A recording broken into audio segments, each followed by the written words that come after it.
Natalie, and welcome to my kitchen.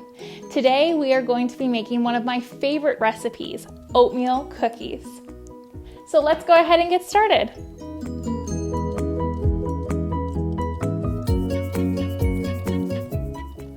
For this recipe, you will need 1 cup of softened butter, 3 cups of rolled oats, 1 tablespoon of vanilla, 1 teaspoon of baking soda, 1 teaspoon of ground cinnamon, half a teaspoon of salt, half a teaspoon of nutmeg, a 1/4 teaspoon of clove, a 1/4 cup of granulated sugar, 1 packed cup of brown sugar, 2 room temperature eggs, 1 1/4 cup of flour, and your choice of either 2 cups of raisins or 2 cups of chocolate chips.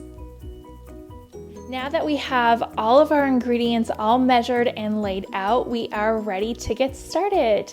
I find the key to success with any recipe is making sure that you have everything you need all ready to go, so that way it's just to follow through on the steps and you don't miss anything. So really take that few minutes in the beginning to set yourself up here.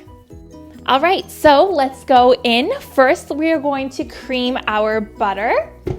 So let's just add that 1 cup of butter right into our mixer. I'm using a stand mixer. You can go ahead and use a hand mixer if you want. If you don't have one, you can still do this recipe. It's just going to take a little more effort to use a wooden spoon or a whisk on your own. Okay, so that butter is looking pretty good. So let's just turn that down. And we are gonna go ahead and first add in our granulated sugar and give that a little stir through.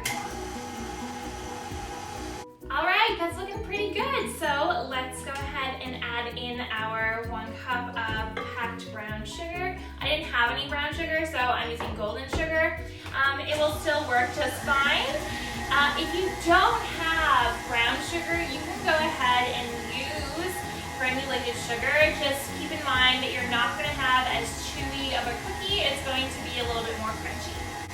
So while our sugar and butter is creaming over here, let's go ahead and mix together some of our dry ingredients.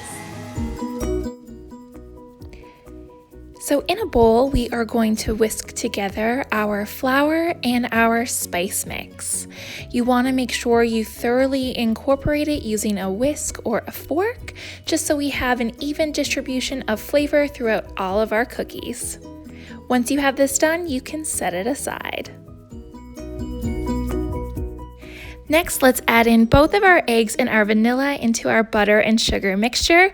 With the mixer on low, let's fold in our flour, scraping down the sides if any starts to build up. Now that all of our flour has been incorporated, let's just go ahead and scrape down the sides. You can see what I was talking about with that flour built up over there. Let's get all of that down. Also, take the time to take the batter off of your beater or paddle attachment, whatever kind of mixer you're using. Really scrape it down. All right, and let's start to add in our oats. So remember, we are adding in 3 cups of oats here. So I'm gonna be doing probably about a cup at a time, just until we have them all mixed in.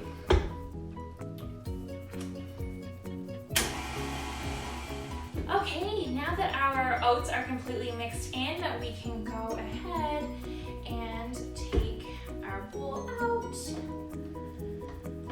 So the last thing that we have to do before we go ahead and roll these and put them in the oven is to add in our delicious toppings. So you have a choice to either add in 2 cups of chocolate chips or 2 cups of raisins, whatever your preference is. Personally, today I'm going to be adding in raisins. So you are just going to fold these in.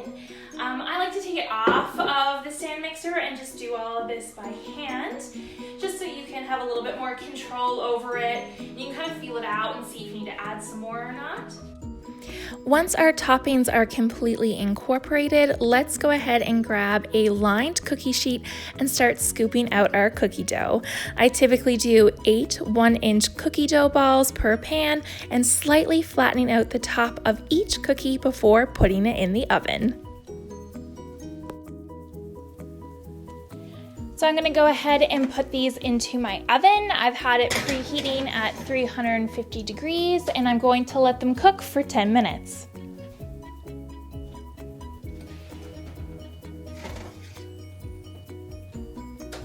Oh, would you look at that? These are perfectly done. We have that nice golden crust around the edges and the inside is just a little bit lighter, so we're gonna have that nice and chewy cookie in the middle. We're gonna go ahead and let these cool on the sheet for about 5 minutes, then transfer them to a wire rack so they can completely cool before we dive in. Don't these look so good? Thanks so much for following along with me today. I hope you had just as much fun as I did in the kitchen, and I cannot wait to make a nice cup of tea and sit down and enjoy one of these delicious oatmeal raisin cookies. Have a great day, guys, and enjoy!